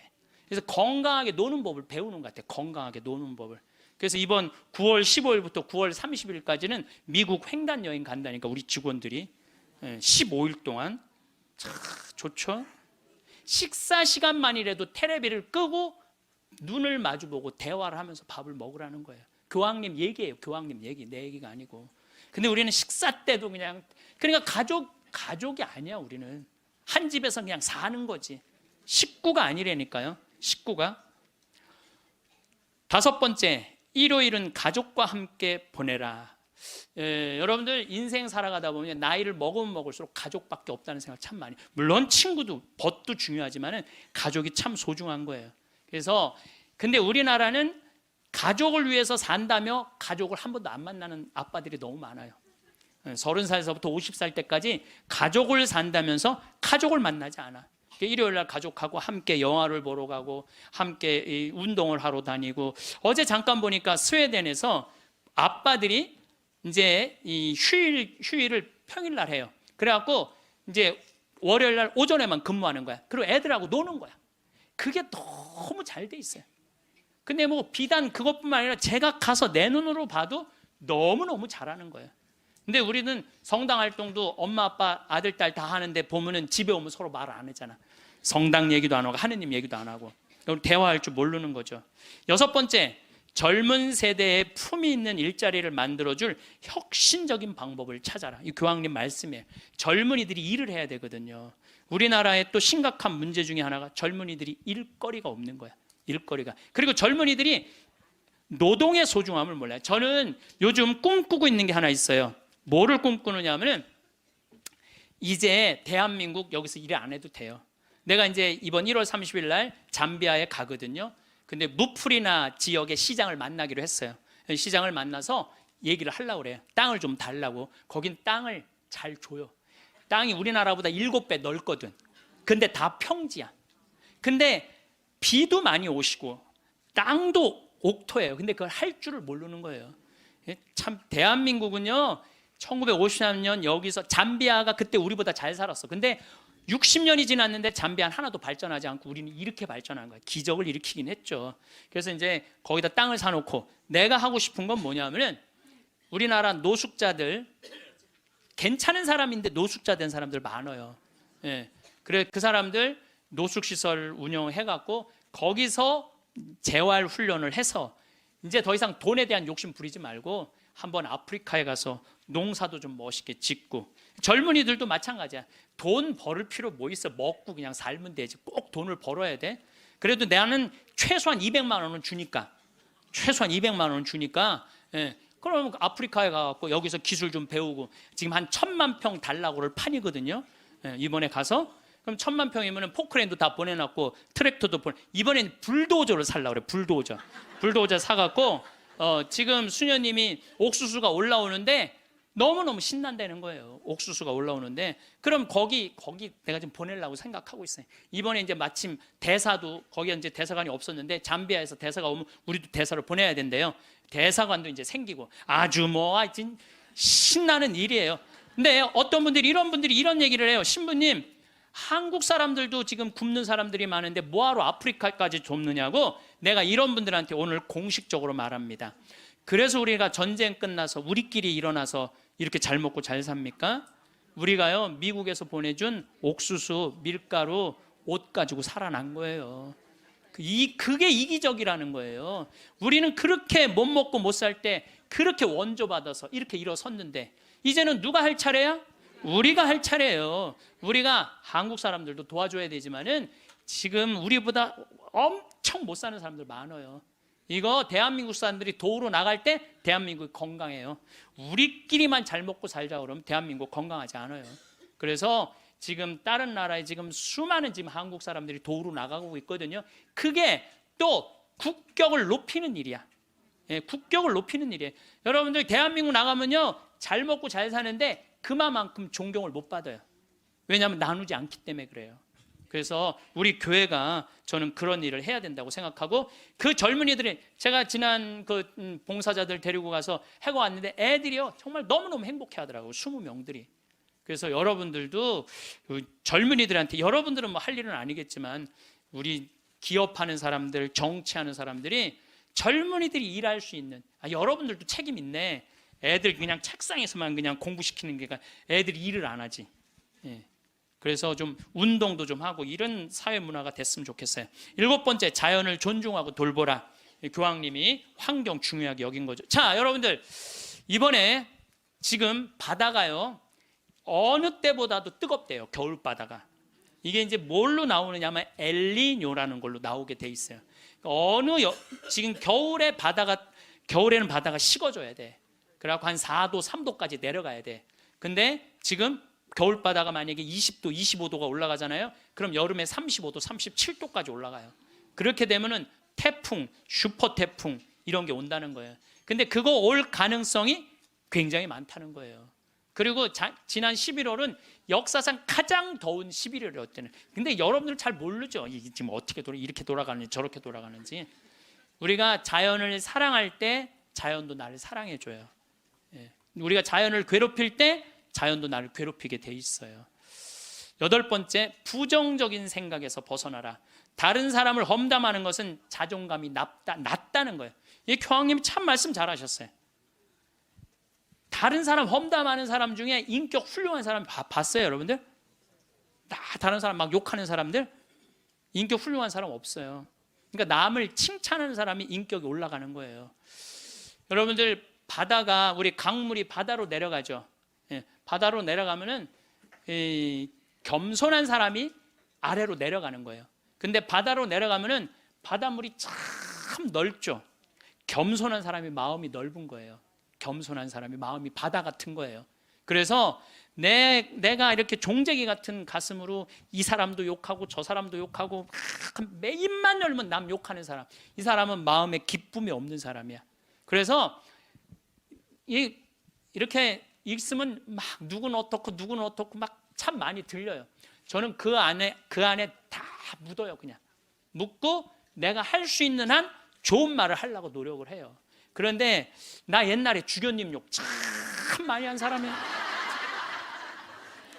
근데 내가 주교님 욕 안 한 지 한 10년 넘거든요.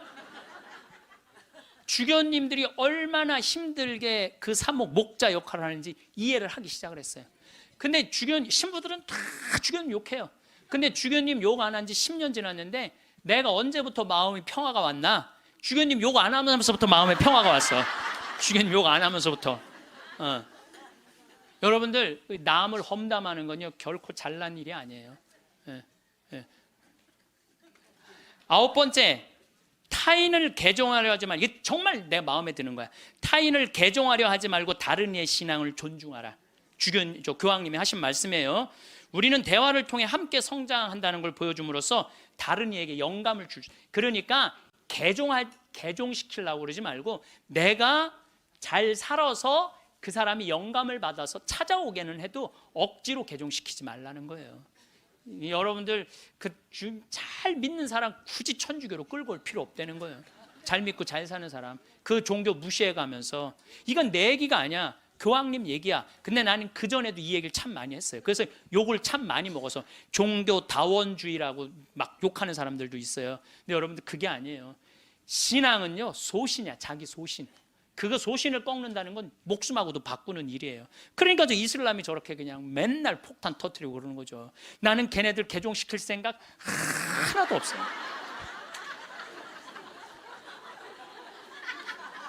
교황님이 뭐라고 그러냐면 모든 일 가운데 최악은 개종이다. 교회는 개종이 아니라 교회가 보여줄 수 있는 매력을 통해 사람들이 동참하도록 성장해야 된다. 그 얘기를 교황님이 하셨어요. 그래서 우리 천주교 좋아. 그래 개종시켜놨더니 와서 보니까 좋은 거 하나도 없고 말씀도 없고 신앙도 없으면 그 뭐야. 그렇잖아요. 근데 내가 열심히 살고 하느님 기쁨, 복음, 내 안에 기쁨이 막 흘러넘쳐. 내 안에 복음이 흘러넘쳐. 그럼 그 기쁨을 나눠 가지는 사람은 그거는 바로 그게 교황님이 원하는 거라는 거죠. 10번째, 평화를 위해 일해라. 전쟁이 끊이지 않는 시대에 사는 우리는 평화를 위한 목소리를 내야 된다는 거죠. 평화는 아무것도 하지 않고 가만히 있는 상태가 결코 아니라는 거죠. 그래서 우리들이 평화를 위해서 일하는 거. 여러분들 우리가 지금 평화를 위해서 일할 수 있는 거 참 많죠. 제가 우리 생태마을 꾸미는 일도 참 행복하고 우리 교우들한테 건강한 먹을거리 제공하는 것도 행복하고 잠비아 일 꾸미는 것도 행복하고 이제는 남미 쪽에 신부들하고 연결을 하고 있어요. 남미 쪽도 우리가 도와줄 수 있으면 도와주는 일도 지금 하려고 지금 추진 중에 있어요. 그래서 일단은 남미에 있는 신부님, 수녀님들한테 프로그램을 내봐라. 그럼 내 1년에 일단은 1,000만 원씩 도와주겠다. 돌아가면서 그렇게 해놨는데 이제 곧 있으면 회의를 한대요. 그래서 편지는 해놨는데 어떻게 될지 모르겠어요. 자, 여러분들 우리들이 잘 사는 사람이 잘 죽을 수 있는 거예요. 이제 예수님이 십자가에 못 박혀 돌아가시고 3일 만에 부활하셔서 하늘나라 문 열어놓으셨어요. 그 문을 들어가느냐 안 들어가느냐 누구한테 달려있는 거냐면 우리한테 달려있는 거야. 나의 믿음, 나의 삶에 달려있는 거야. 그래서 그 하늘나라가 어떤 세상이 전개될지는 우린 모르지. 바오로 사도 말처럼 지금은 희미하게 보이겠지만 그때는 완전히 잡을 수 있겠죠. 그렇지 않겠어요? 지금까지 그 하늘나라까지 다 상상하지 마세요. 그거 우리가 어떻게 알아? 그 다음 세계는 그 다음 세계에 가서 알아보면 되지. 여러분들 엄마 뱃속에 있을 때 여기 이렇게 될 줄 알았어요? 그렇죠? 똑같은 거예요. 우리가 마지막 하늘나라는 하늘나라 가서 경험하면 되는 거예요. 하느님 온전히 믿고 이 세상 기쁘게 살면은 여러분들 행복한 나날 되고 마지막 날 영광스럽게 예수님 만나서 얼싸 안을 수 있으리라 생각을 합니다. 김수환 추기경님께서 2001년에 독일 어느 노인의 시라는 걸 옮겨 놓으셨는데 내용이 좋아서 마지막 기도로 바치겠습니다. 성부와 성자와 성령의 이름으로 아멘. 세상에서 으뜸인 일은 기쁜 마음으로 나이 먹고 일하고 싶지만 참고 말하고 싶지만 침묵하고 실망스러워질 때 희망을 갖고 마음 편히 공손하게 내 십자가를 지는 일, 젊은이가 힘차게 하느님의 길을 가도 시기하지 않고 남을 위해 일하기보다 겸손되이 남의 도움을 받으며 몸이 약해 아무 도움도 줄 수 없어도 온유하고 친절한 마음을 잃지 말자. 늙음은 무거운 짐이지만 하느님께서 주신 선물, 오랜 세월 때 묻은 마음을 세월의 무게를 담아 마지막으로 닦는다. 내 고향으로 돌아가려고. 이 세상에 나를 묶어놓은 끈을 하나씩 하나씩 끊는 것은 참 잘하는 일이다. 세상에 매어 있지 않아 아무것도 할 수 없게 되면 겸손되이 받아들이자. 하느님께서는 마지막으로 기도라는 가장 좋은 것을 남겨두신다. 손으로는 아무것도 할 수 없어도 두 손을 모으면 늘 할 수 있는 기도, 사랑하는 모든 일을 위해, 하느님께서 은총을 베푸시도록 빌기 위해, 모든 것이 다 끝나는 날 어서와 친구야, 너를 결코 잊지 않았어. 임종 머리맡에서 속삭이는 하느님을 만나게 될 것이다. 영광이 성부와 성자와 성령께 성부와 성자와 성령의 이름으로 아멘. 감사합니다. 요즘에는 현금을 갖고 다니시는 분들이 많이 없으십니다. 현재 지갑을 여러 번 확인하신다면 지폐가 있어도 5만 원권밖에 없을 것입니다. 동전을 갖고 다니시는 분들은 특히 없으십니다. 지폐는 각각의 금액권을 따라 그 의미를 담고 있습니다. 수에 따른 의미를 알고 알맞게 사용한다면 행운과 돈복을 불러오고 항상 좋은 기운을 불러다 줍니다. 이제부터 각 금액에 담긴 생활 속 풍수와 그 의미를 알려드리겠습니다. 구독과 좋아요는 아주 큰 힘이 됩니다. 첫 번째로 10원은 아주 작고 별 볼 일 없는 금액입니다. 길에 떨어져 있어도 무시하고 지나가기 일쑤죠. 하지만 풍수적 의미와 기운이 담겨 있다는 사실을 아시나요? 10원은 작지만 지혜와 겸손 그리고 감사를 상징합니다. 작은 것도 소중히 여기고 감사하는 태도를 뜻합니다. 우리의 마음가짐을 단단히 만드는데 작은 것에도 항상 고마운 마음을 받고, 이런 기운을 받아들인다면 여러분의 기의 흐름이 좋아져 앞길이 뻥뻥 뚫릴 수 있습니다. 두 번째로 100원은 희생과 노력을 의미합니다. 작은 금액이지만 노력을 통해 작은 보상을 얻는다는 의미입니다. 따라서 이는 기회 흐름, 즉 음양의 조화를 알맞게 이뤄줍니다. 노력에 대한 대가를 받고 그 대가로 인해 열심히 노력하는 모습이지요. 이것이 바로 100원이 갖는 생활 속 풍수의 의미이며, 이를 잘 이해하신다면 100원 한 장도 아깝지 않게 대하실 겁니다. 세 번째로 500원은 함께함, 즉 공동체를 의미합니다. 보잘것없는 금액이지만 10원이나 100원과 비교하면 엄청난 액수입니다. 따라서 예로부터 혼자서는 절대 얻을 수 없는 금액으로 여겨졌으며 반드시 동료와 협력해서 얻는 금액이었습니다. 공동의 목표를 달성하는 것을 의미합니다. 서로 다른 사람들이 모이면 그 기운도 제각각입니다. 조화롭지 못하면 망하게 되지요. 따라서 500원은 뒤죽박죽된 기운을 조화롭게 맞춰주는 역할도 합니다. 500원의 풍수적 의미는 상당하며 시중에 희귀한 500원은 비싼 값에 거래되는 이유도 바로 이것 때문입니다. 1000원은 보상을 의미합니다.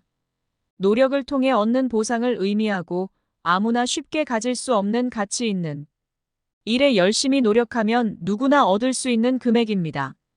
따라서 1000원은 노력을 의미하며 이것이 있고 없고의 차이는 엄청나입니다. 어떤 일에 최대한의 노력을 해야 할 때 1000원의 가치가 비로소 발휘됩니다. 가치 있는 일에 열심히 노력하는 것을 인정하고, 이런 긍정적 에너지를 극대화해야 운이 트이게 되는 것입니다. 5영원은 변화를 의미합니다. 5영원은 상대적으로 크지만 그보다 더 큰 금액과 비교하면 중간에 위치한 애매한 금액입니다. 5영원은 적절한 변화의 흐름에 올라타야 한다는 의미를 갖고 있습니다. 만약 새로운 상황이 여러분에게 닥쳤을 때 변화를 통해 좋은 기회 흐름을 유지하고 이에 대비하고 대응한다면 아주 좋은 결과를 낼 수 있겠습니다. 또한 이는 변화를 할 수 있는 능력을 의미하기도 합니다. 따라서 변화의 흐름에 직면한 분들은 지갑에 5영원권 한 장 정도는 갖고 다니시기를 권해드립니다. 6번째로 만원은 성취를 의미합니다. 만원은 5만원 다음으로 큰 금액이지요. 안정적인 보상과 경제적 여유를 뜻합니다. 성공과 안정을 위해 항상 노력하고 기회 흐름을 안정적으로 유지하는 것이 가장 중요합니다. 성취와 성공이 필요하신 분들은 지갑에 반드시 만원권을 넣고 다니시기를 권장합니다. 7번째로 5만원은 발전의 목표를 의미합니다. 가장 큰 금액권인 5만원은 최종 목표라는 의미를 담고 있습니다. 즉, 엄청난 성취와 그로 인한 발전을 뜻하며 불굴의 의지로 목표를 달성함을 의미합니다. 이를 통해 본인의 기운을 잘 정리할 수 있으며 흐름에 반드시 올라탈 수 있게 합니다. 작은 것부터 큰 것까지 어느 것 하나 버릴 게 없습니다. 돈은 우리의 태도와 연관이 있으며 이는 우리의 기운을 반드시 정돈해 줍니다. 따라서 작은 금액이라도 항상 감사한 마음을 담아야 하고 무엇이든 최선을 다한다는 마음가짐으로 살아가야 합니다. 그래야만 돈이 여러분에게 모이고 기운이 정돈되어 운의 흐름에 올라탈 수 있는 것이요. 풍수란 작은 것을 모아가는 행위입니다. 작은 것 하나하나는 보잘것없지만 이것들이 모이면 큰 힘을 발휘합니다. 이것이 바로 풍수이며 반드시 좋은 일들이 일어날 것입니다. 위에서 알려드린 금액들 중에서도 특히 만원이 가장 중요한 의미를 담고 있습니다. 만원은 성취를 의미한다고 했습니다. 이는 재물은 돈복과 아주 밀접한 연관이 있습니다. 만원이면 어디서나 작은 금액이지만 마트에 가서도 만원이면 필요한 것을 많이 구매할 수 있습니다. 하지만 우리는 그것 이상의 풍수적 의미를 탐구해야 합니다. 그래야만 그 기운이 여러분에게 찾아와 좋은 운의 흐름을 만들어주는 것입니다. 우리 함께 솔직해져 봅시다. 여러분이 성취를 생각하는 순간 어떤 성취가 떠오르시나요? 네, 맞습니다. 바로 돈에 대한 성취입니다. 우리는 모두 돈을 위해 일을 한다고 해도 과언이 아닐 정도로 돈을 벌려고 애쓰고 있습니다. 돈에 대한 성취를 위해 노력하는 것이지요. 만원은 바로 성취를 뜻하고 그 성취를 이루고자 할 때의 노력을 담고 있습니다. 또한 성취 끝에 안정을 취하고자 하는 소망이 담겨 있습니다. 우리는 만원 한 장짜리를 사용함으로써 내게 잠재되어 있는 풍수적 기운의 흐름을 활성화시키고 성취를 통한 보상을 취할 수 있게 됩니다. 이런 풍수적 의미를 알고 사용하느냐 모르고 사용하느냐는 엄청난 차이를 불러옵니다. 따라서 만원을 사용하실 때 이런 풍수적 의미를 잘 생각하시어 사용하신다면 반드시 좋은 일들이 뒤따라오고 미래에 반드시 무엇이든 성취할 수 있게 될 겁니다. 그저 물건을 구매하는 데에 사용하는 것이 아닌 목표를 성취할 수 있고 성취 끝에 안정을 불러온다는 것을 항상 생각하면서 사용하세요. 또한 집안에 이곳에 만원을 두면 재물운과 돈이 찾아온다는 풍수적 위치가 있습니다. 오늘은 두 위치를 알려드릴 테니 영상이 끝나면 당장 실천하시고 실천하셨다면 댓글로 알려주세요. 첫 번째 위치는 현관입니다. 현관은 집안에 들어갈 때 가장 먼저 마주하는 공간입니다. 이를 풍수적 의미로 해석하면 복이 들어올 때 가장 먼저 지나는 통로인 것이죠. 그만큼 현관은 풍수에서 가장 중요한 공간입니다. 따라서 현관 신발장 안쪽에 만원권 한 장을 두신다면 여러분께 들어오는 복은 물론 재물과 번영이 쏟아질 것입니다. 복이 들어올 때 현관을 지나는데 이때 만원을 마주치게 되면 그 복이 돈의 기운을 불러오며 여러분들이 반드시 부자가 되게 할 겁니다. 두 번째 위치는 바로 쌀통입니다. 쌀은 예로부터 돈과 부를 의미했습니다.